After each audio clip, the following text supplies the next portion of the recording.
Hello everyone, I am Dheeraj Swarup SM, and in today's session, we will be continuing with Pandas 4. In the last session, we had seen some basic operations to handle the data frames, and in this session, we will be working with an interesting dataset, that is Pokemon dataset. So this Pokemon has some interesting features. Like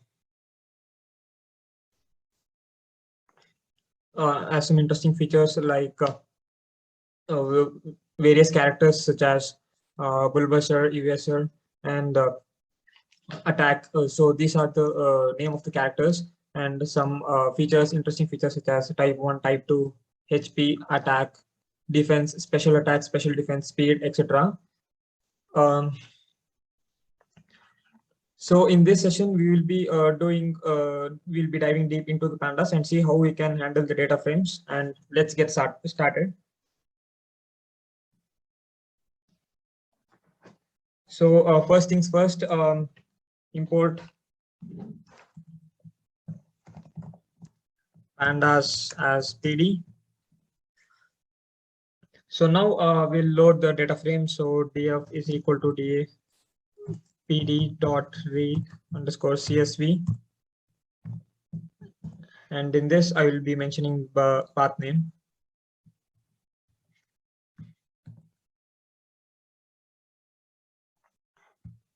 Pokemon data dot csv and data frame. Yeah. So we have loaded the data frame into the df variable. So I'll display the first two rows df dot head of 2. Then for displaying the last two rows, we know df dot tail of 2. So these are the basic operations which we had seen in the previous sessions. Nothing new in this. And for getting the column names, it's simple cf or df dot columns. So we'll be getting the column names here of the data set. Right, guys. So if you want to display the names as a series, just in this case, if you want to display the names as a series, so I'll simply say df of name. So I'll be getting the names as a series here, particularly the name column. Right, guys. Then for displaying just the 5 rows, for the first five names, so I'll say df of name from index position 0 to 5, right? For displaying the first 5 rows. So I'll be getting the first 5 names here. For displaying this, we had displayed the first 5 names rows in this cell. So if we want to display the specific columns, say in this column we'll have to be displaying the name, type 1, and HP. So in that case, how to do that? So we have df, and we used nested list. If you remember, if you want to represent the data in the form of a data frame instead of series, we'll be using this nested list. If we use a single list, then it would become a series. So if you want to represent the data in the data frame, then it would be the nested list. So inside this nested list, I will be mentioning the column names, that is name. Next is type 1, and the other column is say HP. I want to display. P is capital, I guess. Let me check. Yeah, P is capital. Yeah. Okay. So now I'll be getting the data frame, which has the column names name, type 1, and HP. Right. Okay. Next, if you want to display the details of the specific row, say row index 1. So df dot iloc 1. So I think you by this time you might be knowing the purpose of using iloc and loc. So if we are mentioning the index location purpose extensively, then we'll be using the iloc function. If you want to access the names if you want to access the columns by its specific names, then we'll be using loc function. So here I'm mentioning the index point, so I'll be using iloc. Yeah. So here I'm getting the output as this first row. this first row 0, 1. Yeah, this is the first row. I'm getting that's the output.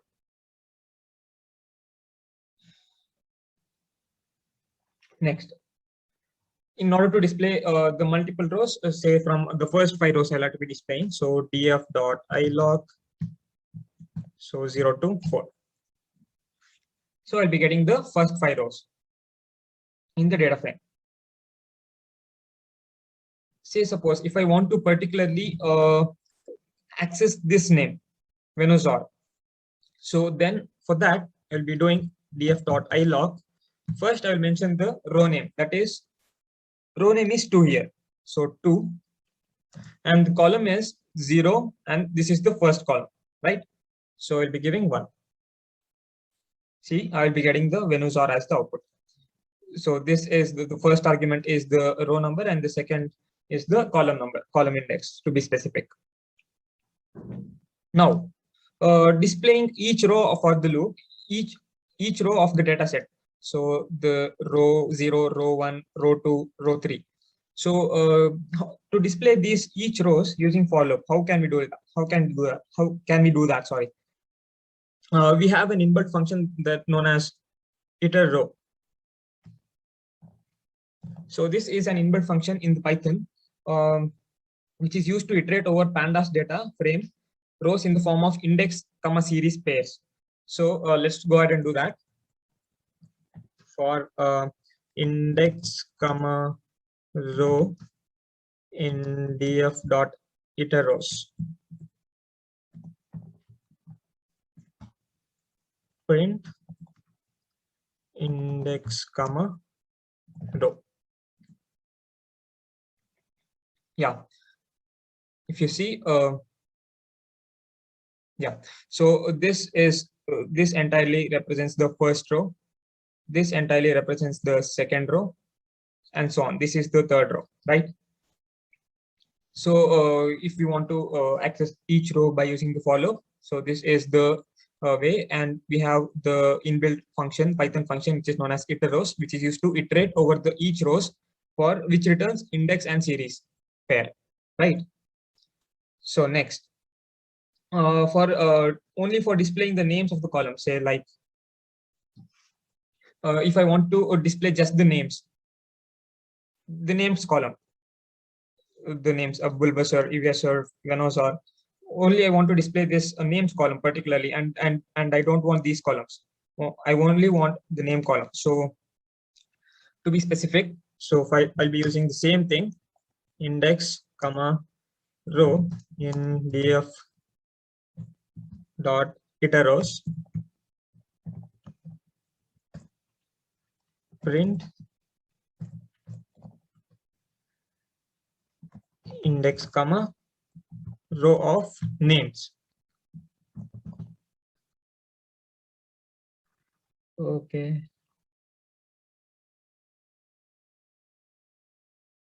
Okay, row. Yeah. Yeah. So now I'm getting the index and the corresponding names. So I'm getting this index and the names column as the output here. Okay. So next, if you want to display type 1 column of fire, say suppose if I open the data set, yeah. So type 1 of fire. So this has fire, this has fire, this has fire. So only I want to display the type 1 which has fire. So how to do that? df.log df of type 1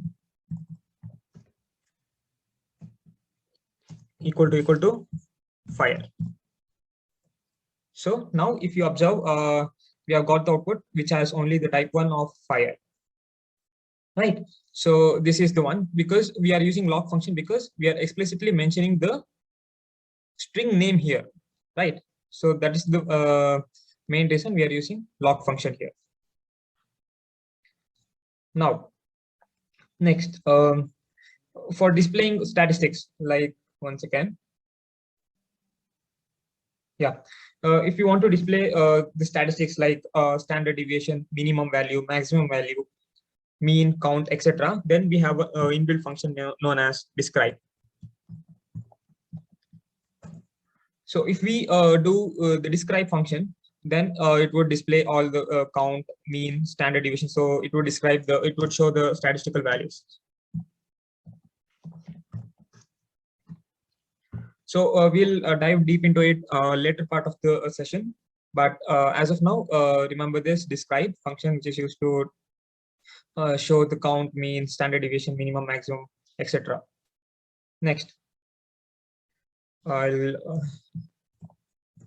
do the df. Yeah.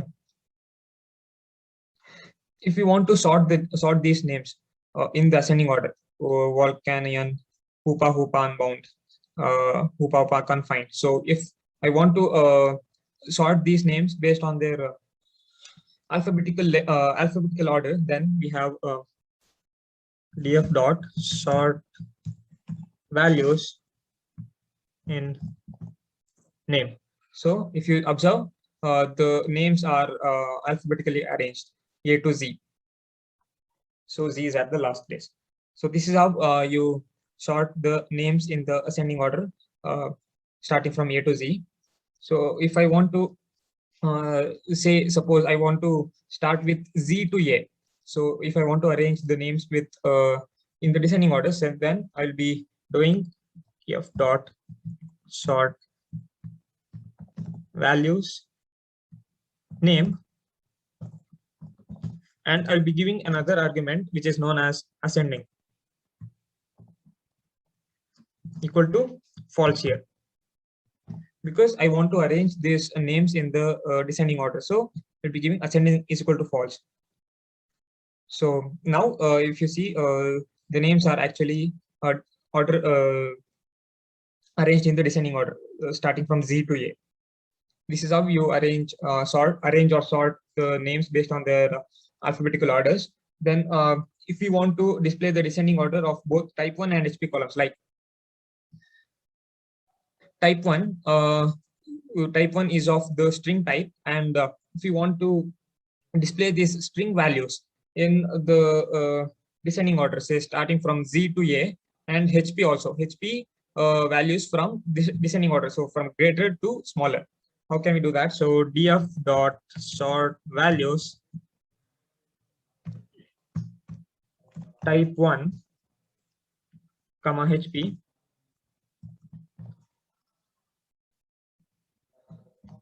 ascending is equal to false, right? So now the type 1 and the HP values would be arranged in the descending order. So let's go ahead and check it. Yeah, so type 1 is starting from W and it's ending in P. So yes, we have done it. And HP also, it's arranged in the descending order. So 170, 165, 130. Yeah, so we have done it. And next, again, if we want to ascending, we have taken, if we want to arrange this type 1 in ascending, whereas HP in descending. Here we had done both descending, right? So this is also descending, this is also descending. Now, in the next case, we'll be doing this as ascending and this as descending. How to do it? So df dot sort values,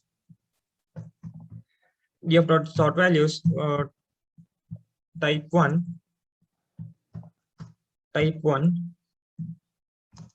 comma HP ascending is equal to 1 comma 0. Yeah, here we have given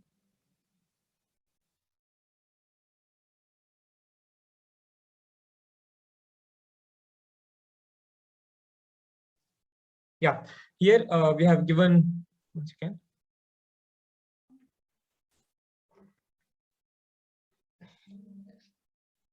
here we have given the list which contains two arguments, that is 1 corresponds to the type 1 and 0 corresponds to HP. So ascending is equal to 1 for type 1. So type 1 would be arranged in the alphabetical order, and 0 represents to HP. So HP would be arranged in the descending order of their values.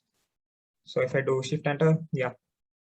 So type 1, yeah, if you see, this is arranged in the ascending order from B to W, and HP is arranged from the descending orders, descending order, 86, 85, 80, 80. So it's like that. So simple. And now, now we have seen how to manipulate the data and arrange the data in the ascending and the descending order for the particular columns. Now let's make changes to the data and save the data in the CSV file or the Excel format or the TSV files. So now let's get into it. I'll display the first 5 rows. Yeah. So now so if we observe, we have 5 columns here, and if we want to add starting from HP till the values from HP till say suppose special defense, these values will need to add for each row, these values. So how to do that? So it's simple. So df of, I'll be creating a new column, say total, at the end of the data frame. So that would be total. So this total is an additional column which would be added to the data frame at the end by default. So I'll have to be adding the values of HP and then adding then attack,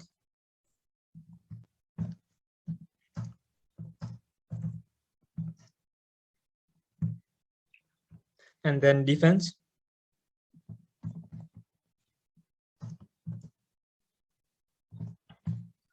and then special attack,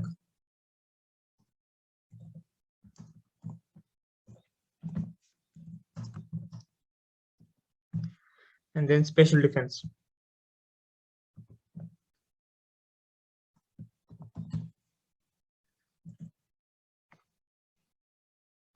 And I will be adding speed as well. Okay.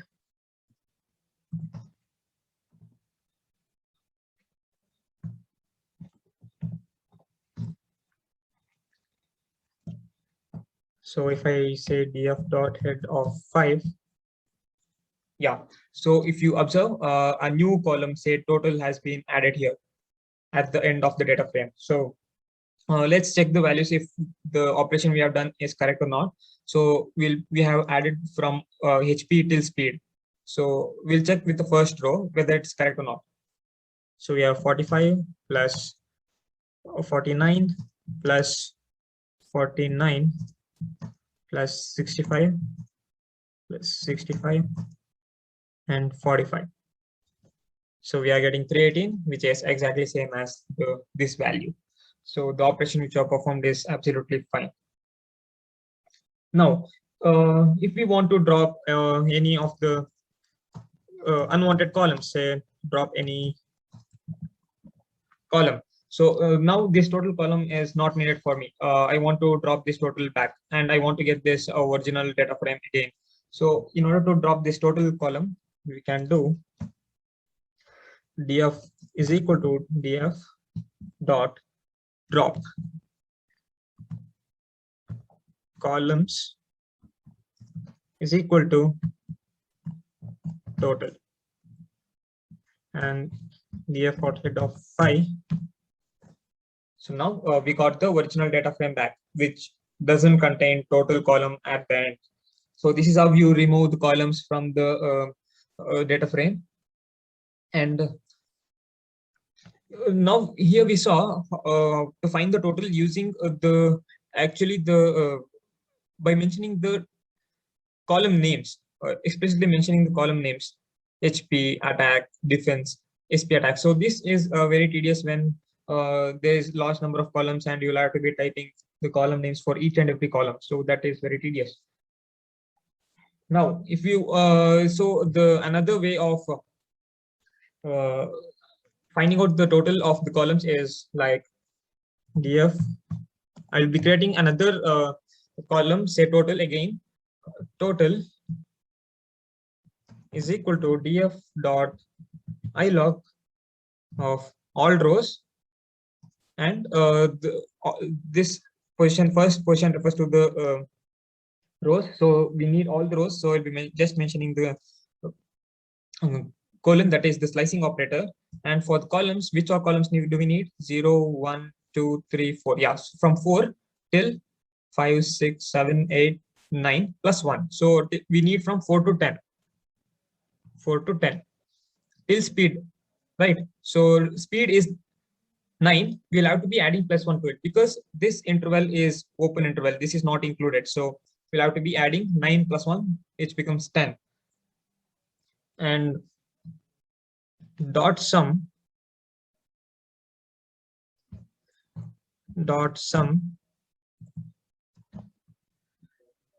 x is equal to 1. So x is equal to 1, as mentioned earlier, represents the column operation. Yeah, df dot head. Yeah. Now again we got the total column back. So this is very much easier when compared to this method, which we will have to be mentioning each and every column names. So which is very tedious. So this is very easy method. Now, say suppose this total column I don't want at the end. I want it between the type 2 and HP. So in between these two, I'll be wanting this total column. So in order to shift the total column in between type 2 and HP, it's very simple, guys. COL. I'll be creating a variable, say columns. I'll be storing the values of the columns as a list. So list df dot columns dot values, and df is equal to df of columns from where till where. So 0, 1, 2, 3, 4. So till this index we'll have to be making one part, and from this we'll have to be making another part. So first part is 0 to 4. 0 to 4. And which column we'll have to be shifting here? It is the last column, that is the total column, right guys? So the total column is accessed by the number -1. If you remember, the last values are mentioned by -1, or accessed by the value -1.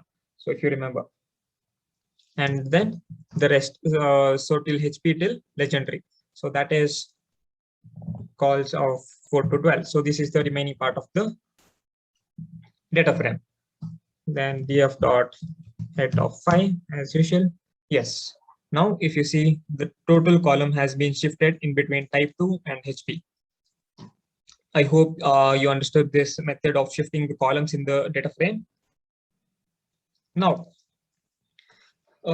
we have understood how to make manipulations in the data frame, how to shift the columns, find the sum of the columns, find sum of the rows to be specific, and then interchange the positions of the columns and drop the columns. So we have seen many operations on this data frame. Now we'll see how to modify the data frame and save it in the form of CSV file, Excel file, or TSV file. So let's go ahead and do that. So I'll say saving our data.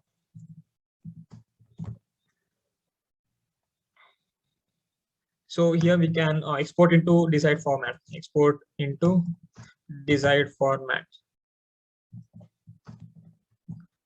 For example, it might be CSV file, or Excel file, or TSV file. CSV, as you know, it's comma separated values. Excel, you might be familiar because we'll be using day in and day out, right guys? So, and TSV is tab separated values. So we'll go ahead and do that. First, I'll be doing PF in order to get the data frame. Yeah. Now I'll be saving this data frame in the CSV format. So I'll say df.to underscore CSV. The file name, I will save it as modified dot CSV, because we have made certain modifications, like we have added the total column here. So we have made certain modifications. So I'll be naming this file as modified.csv. And another thing is, I don't want this index values column. This is very annoying. So I'll be removing this index column. So I'll say index is equal to false. So now if you execute this cell, then this modified.csv file would be created in your Jupyter Notebook path. If I open it, I'll be able to see the Jupyter Notebook, modified CSV file. Yeah, here it is. If I open that, see here, a total column has been added here. So it's actually the modified file, right? So the same thing, this entire data frame, we have saved it in the form of a CSV file, right? So again, if I want to save this in the Excel format, so df.to_excel,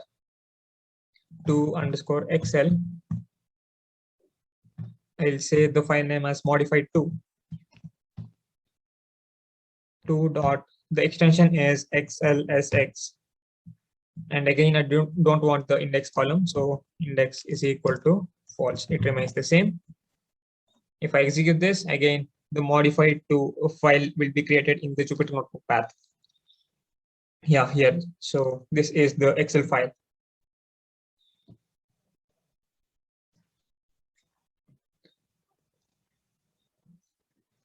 So you might get confused that CSV and the Excel files are the same. No, if you clearly observe in the thumbnail, we have a comma. So here we have the Excel. So if you hover over the file icon, you'll see comma separated values here. Type Microsoft Excel, comma separated values. But here it says Microsoft Excel worksheet. So that's the difference. And again, if we want to save the file in the TSV, that is the tab separated values, then again we can do that. So simple. So df.to_CSV, I'll say modified3 dot text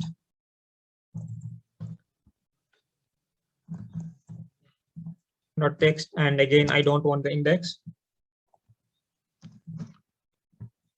and another argument which we'll have to be passing in order to save it as the TSV file, that is the tab separated values, is separator argument.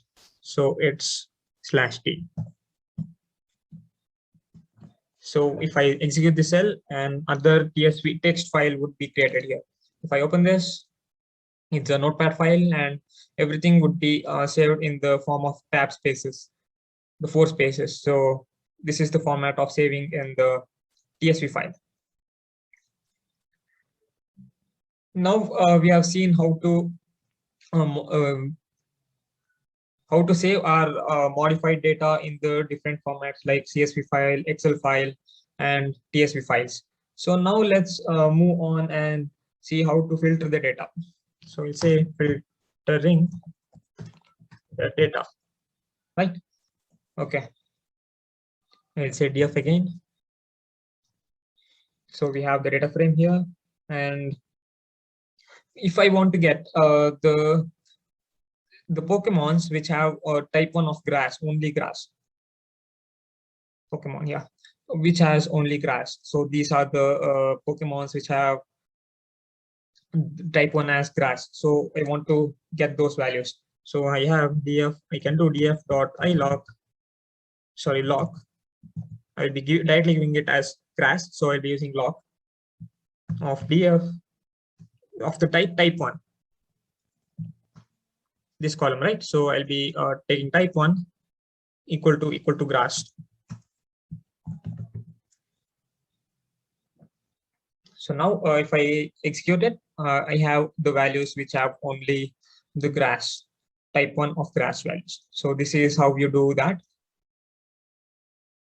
And another condition, we want another condition which has type 1 of grass and type 2 of poison, say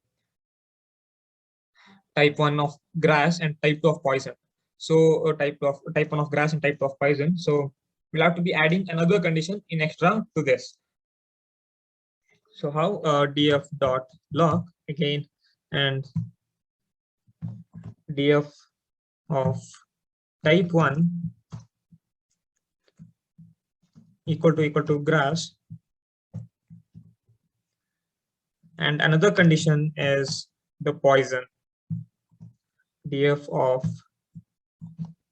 type 2 equal to poison.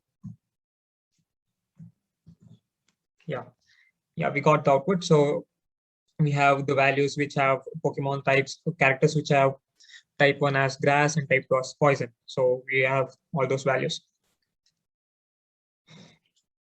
Now here we check for both the conditions. What if we want only if either of the grass, any of the Pokemon which has either of type 1 as grass or any of the Pokemons which has type 2 as poison.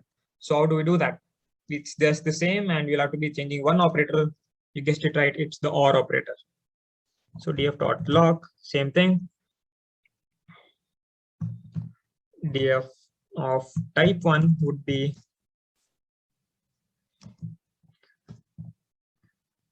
grass. The only changes are here. And the other is df of type 2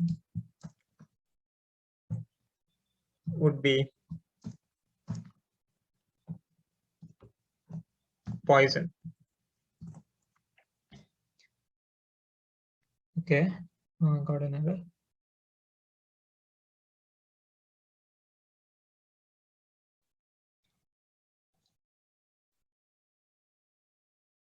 Yes, guys. I had given small t here, so if you give it, yeah.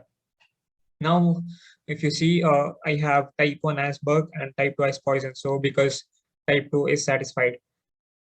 And if I see here, grass type 1 as grass and type 2 is not printed. So it's like that. So grass type 1 is grass and type 2 is fighting. If any of these one condition is satisfied, then it is the OR operator. If any one of the condition is satisfied, then the output would be reflected in the same fashion. Suppose, in addition to this, I'll have to be adding another extra condition, say type 1 is of grass, type 2 is of poison, and HP is greater than 70. So we'll go ahead and do that. So df dot, I'll create a new data frame. So new df is equal to df dot log of df of type 1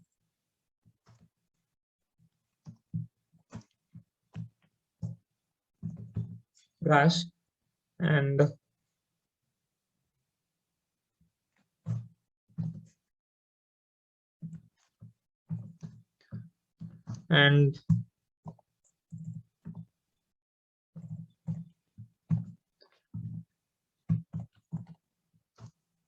type 2 of poison and HP is greater than 70, I'll say.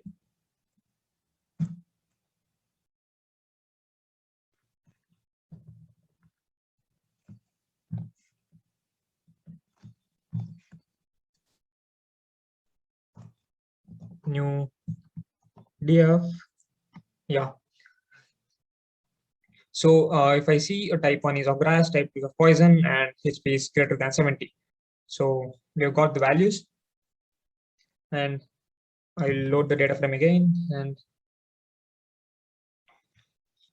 so now this is actually the filtered data set, right, guys? So here we have type 1 of grass and type 2 of poison, and HP is greater than the 70, value 70. So this is our desired data set, and it is the modified data set. So I'll be saving this in the CSV format. So new df dot to underscore CSV filter. I'll name it as filter dot CSV because this is the filter data set or desired data set, which has only desired characteristics of type 1 grass, type 2 poison, and HP greater than 70. So these are the desired characteristics. So if I shift enter, then again the filtered file would be created in my path. So here it is.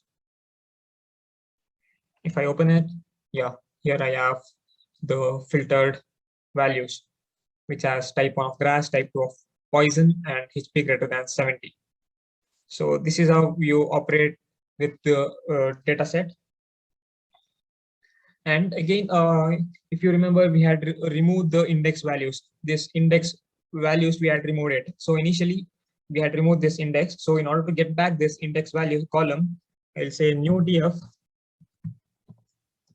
is equal to new df dot reset index.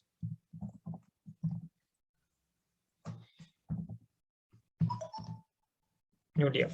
So I got the, see here, the index column was missing here. So in this data frame, new df, the index column was missing here. So we got the index column here back. 0, 1, 2, 3, 4. So that is how you get back the index column back. So now if I do df, yeah. So if I want to get the names which have only mega in them, like, yeah, which has only the word mega in them. So if you see mega, which has mega, yeah, mega. So we want to extract the names which have the word mega in them. So let's go ahead and do that. Df dot log df of name dot str dot contains of mega. So if you observe, we have extracted the names which have the word mega in them. So each and every values will be having mega in them. So this is regular expressions. We have used regex.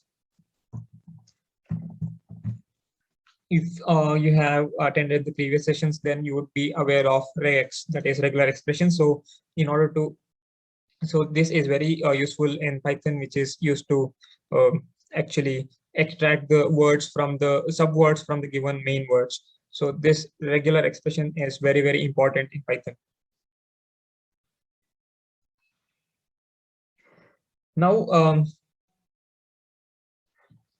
Now, we extracted the names which have mega in them, right, guys? So now we'll be extracting the words of the names which doesn't have mega in them. What? It's very simple. I think you guessed it right. It's just the negation. So we'll be adding an addition operator, that is negation operator, to this, and we'll be getting the names which doesn't contain the word mega in them. So we'll go ahead and do that. df.log. So rest everything remains the same. Name dot str dot contains. This is a regular expression which you're using here, mega. So this is the instruction which we use to extract the words which contain mega in them. So if I want to extract the words which doesn't contain mega in the names, I'll be adding a simple tilde not operator here. And if I run this cell, I'll be getting the names which don't have mega in them. So this is the small change which you'll have to be making. Next is what else can we do? Yeah, we'll start working with the regular expression. So I'll import regular expression, and then, yeah, here we had displayed the fire.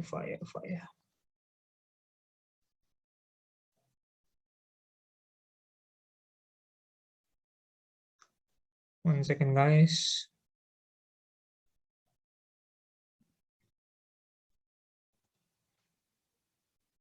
So here, if you observe, we had extracted the names of type 1 which have only fire.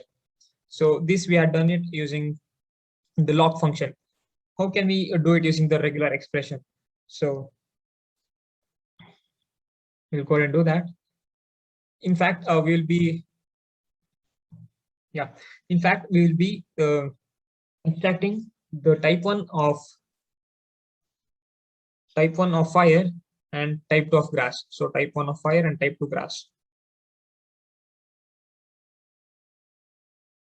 Or sorry, fire or grass, either of them. So fire or grass. So we'll be extracting the values of the type 1 which have either fire or grass as them using the regular expressions. So df dot log df of type 1 str dot contains fire or grass, right? So fire or grass, and regex is equal to true.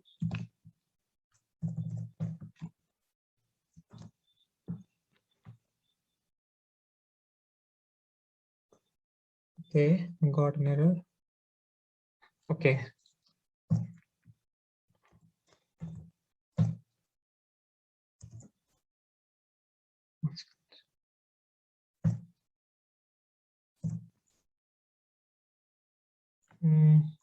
Yeah, now I got it. Yeah. So here we have the type 1 which has either grass or fire, So this is done using the regular expression. So this regular expressions is very useful, and it cut shorts the instruction length. So again, this, if you want to extract the names in the conventional way of which we did before, then it could be a lengthy instruction. So if we are using regular expressions, then it could be very easy. That's the advantage of using regular expressions. So now, like here I had mentioned fire and grass, and I particularly mentioned the F capital and G capital in fire and grass. So I don't want to make that this one for the users. It would be very difficult to type F as capital and G as capital, and they would be getting error if they type F as small. So I'll be removing that constraint.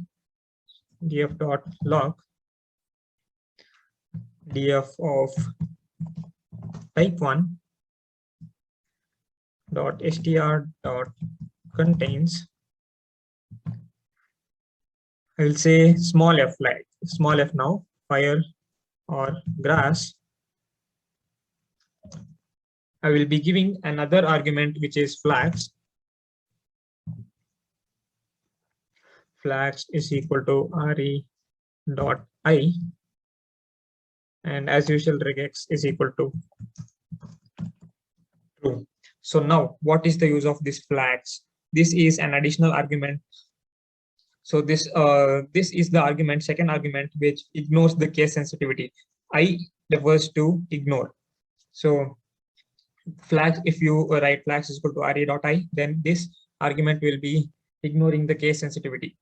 So if I run this, then again I'll be getting the same output without an error. So fire grass. This is how you do it.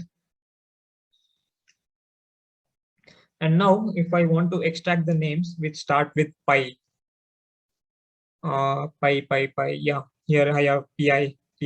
So these names I will have to be extracting it.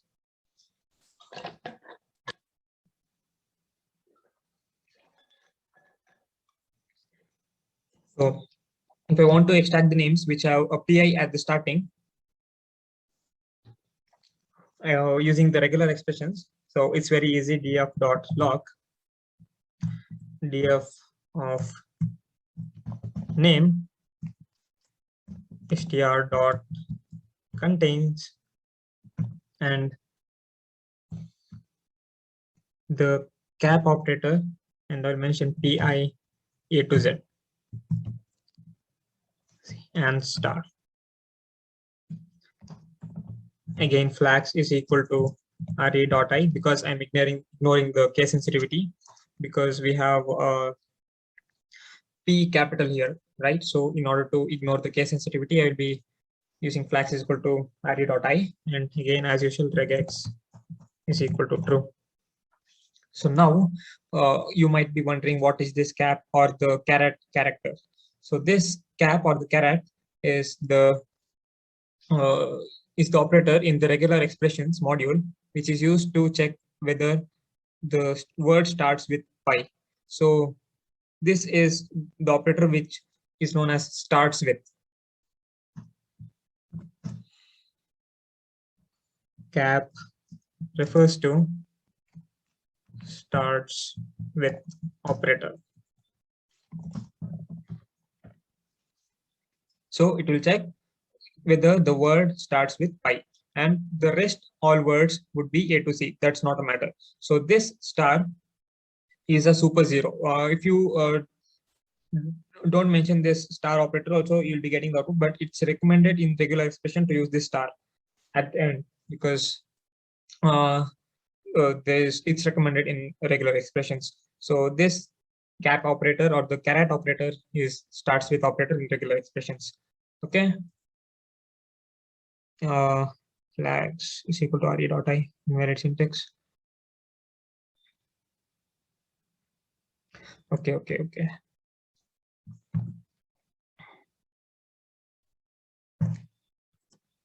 Yes.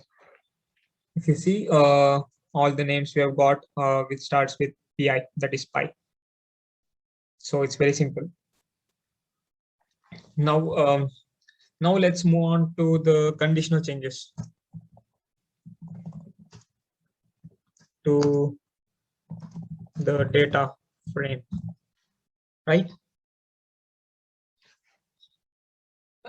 Okay, so now if I open the data set again, if you see, I have the type 1 values as fire.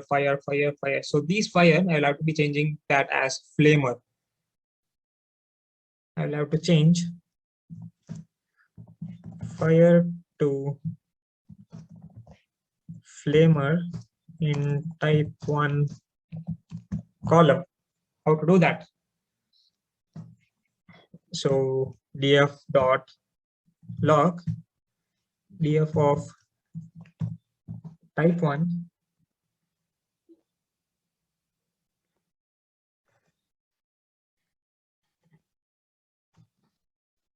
okay, sorry, df dot log df of type 1 equal to fire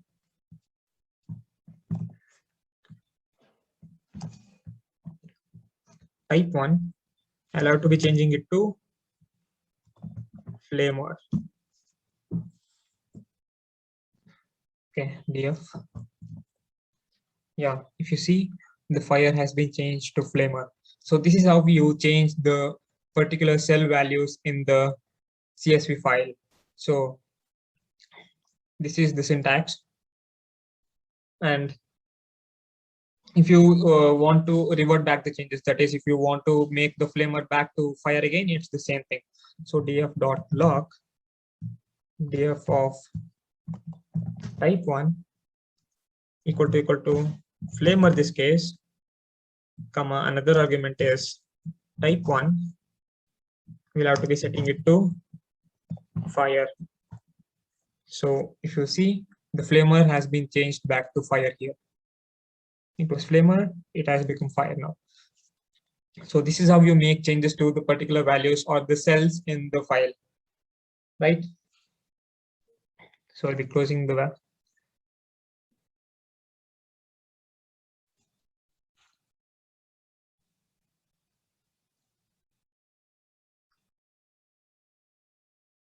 Yeah.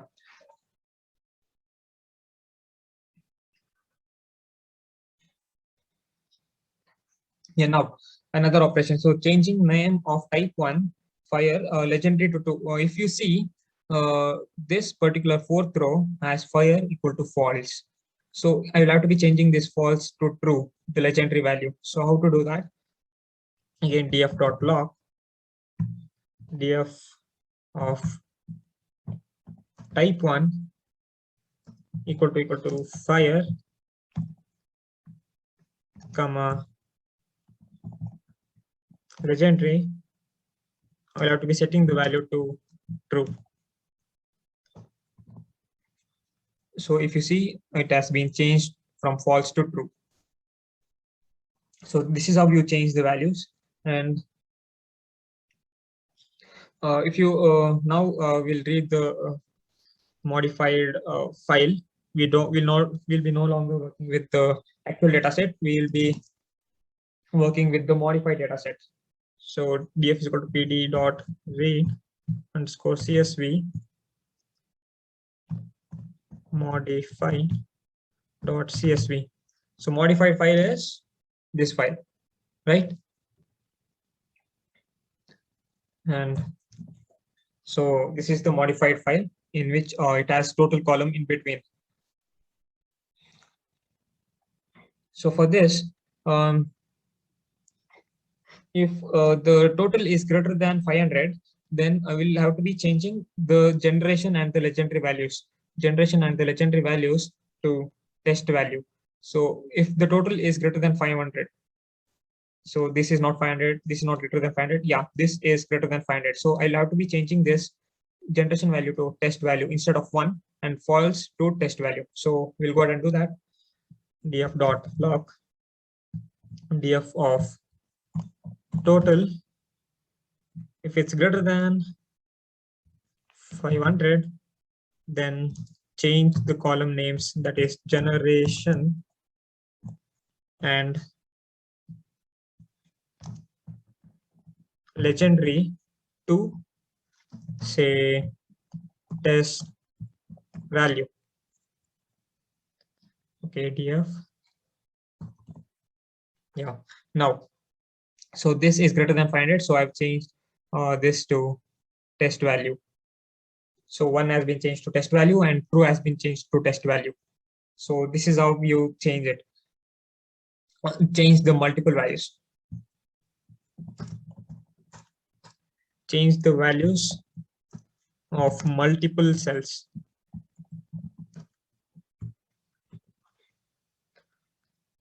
By using the lists. Okay. So now, again, I don't want both of them to be the test value. I want this to become test1 and this to become test2. So again we'll be using lists.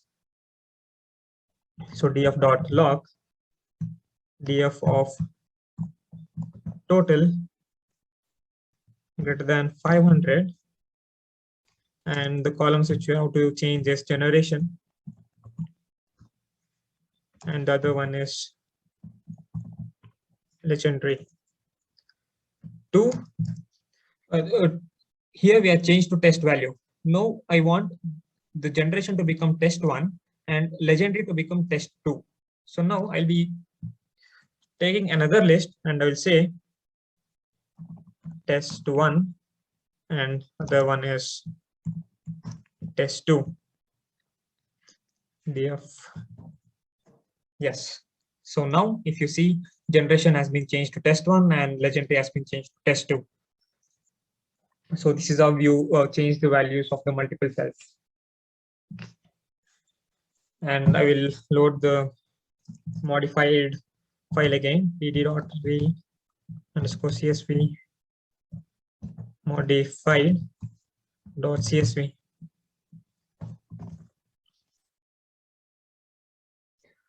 So now we will be diving into the, as promised earlier, we'll be diving into the statistical part of the data set.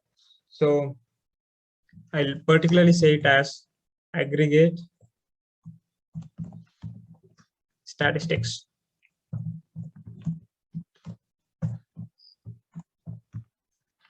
By using the function group by. So I'll be telling more about this important function group by at the earliest. So, okay, let me tell it offline now itself. So group by function is used to split the data into groups based on some criteria. Like Pandas objects can be split into any of their axes. Like we'll see the examples, then you'll be getting a clear-cut idea. So df is equal to pd.read_csv modified.csv. Yeah. After loading the data frame, then we'll start using the group by. So like if you want to find out the mean of type 1, then I'll say group by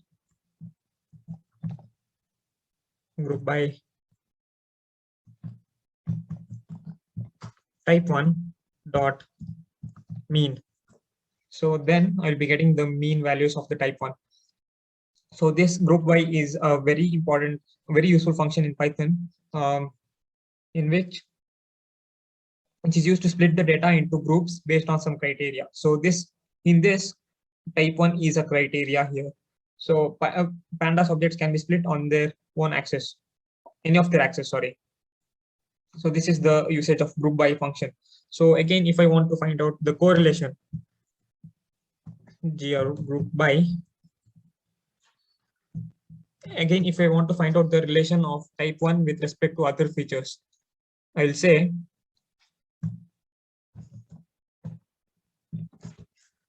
type 1 dot correlation. So I'll be getting the relational values between type 1 and total, type 1 and HP, type 1 and attack, and so on. So now we got, so these are the correlational values. So type 1 with respect to type 1 would be 1. So type 1 with respect to total is 0.11. Type 1 with respect to HP is 0.087. So it's like that, right? So these are some of the statistical operations which are performed on the data set. Now we'll see an interesting operation. So if we want to sort the defense values in the descending order. So these are all the mean values, right, guys? So these are all the mean values, not the exact values. These are the mean values. So if I want to arrange this defense average values or the mean values in the descending order, then it's simple. Df dot group by type 1 dot mean dot sort values, which column? Defense, right? Defense, and as usual ascending is equal to false. So now if you see, defense values are, mean values are arranged in the descending order.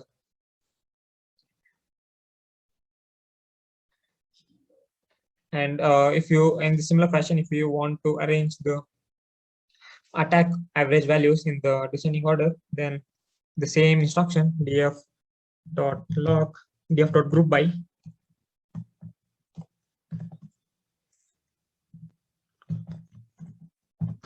type 1 dot mean dot sort values,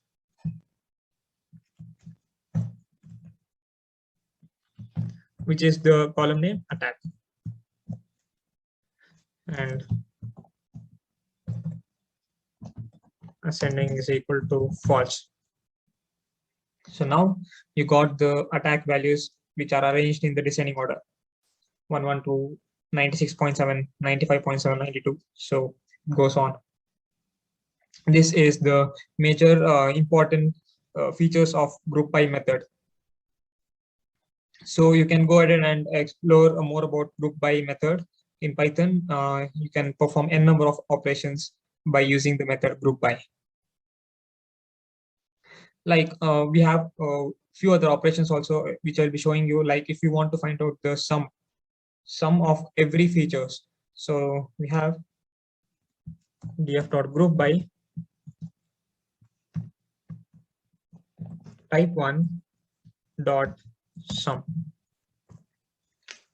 So now I'll be getting the sum of all the features: total, HP, attack, defense, special attack, for special defense, speed, etc. So this is another important feature of group by. And again, we have another feature.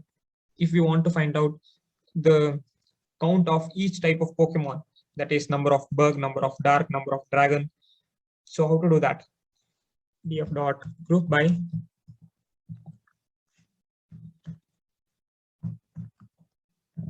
type 1 dot count.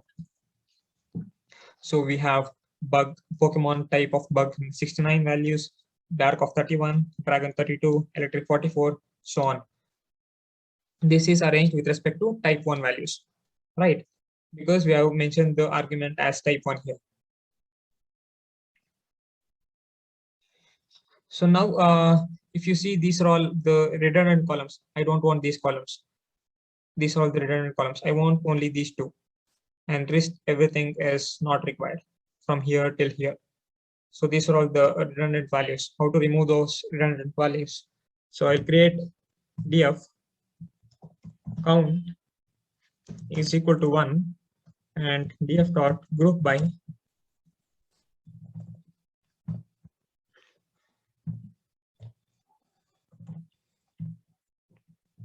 type 1 dot count and count. Yeah. Now, if you see, I'm getting only these values. I'm getting only the count column. The rest everything is removed from here to here. So this is how you remove the redundant columns from the data frame.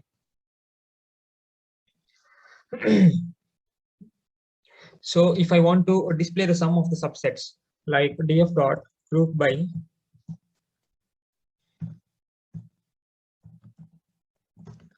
type 1 and type 2 dot count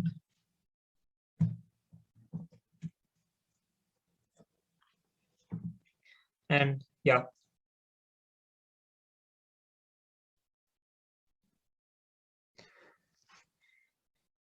If I want to find out the sum of the count of the subsets, then this is it. I'm considering both the arguments, that is type 1 and type 2 in this case. So now we'll move on to the last part of our session, that is working with the large amounts of data. So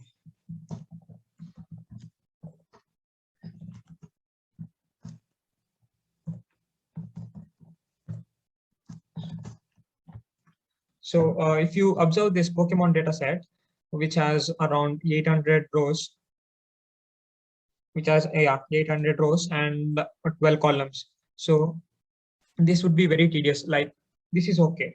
And what if we have thousands of rows and thousands of columns? That would be very difficult for us to access and operate through the data set. So in that case, we'll be dividing the data frame into the small bits and pieces so that our operations can be easily performed on them.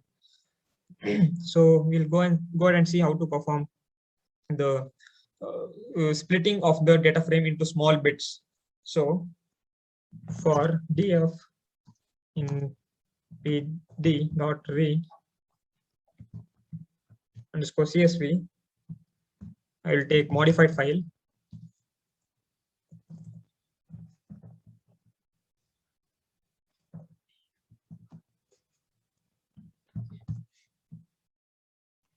and I will say chunk size is equal to 5. So this chunk size refers to the number of rows for each data set. So this data set, which contains 800 rows, would be split into the smaller data frames, which has only 5 rows each. So this would be one data frame, 0 to 1 to 5, 6 to 10 next data frame, next 11 to 16 next data frame. Like that, it goes on splitting. So print, I will, in order to display the difference between the first chunk and the second chunk, I will say chunk by chunk df and print df. So now, if you see, we have each chunked data frame consisting of 5 rows, just the 5 rows. This is the first data frame. Again, this is the second data frame. This is the third data frame, and so on and so forth. So it goes on like that. And these were the some of the basic and the intermediate level of operations performed on the data frame. Hope you enjoyed the session. Stay tuned, guys. Thank you.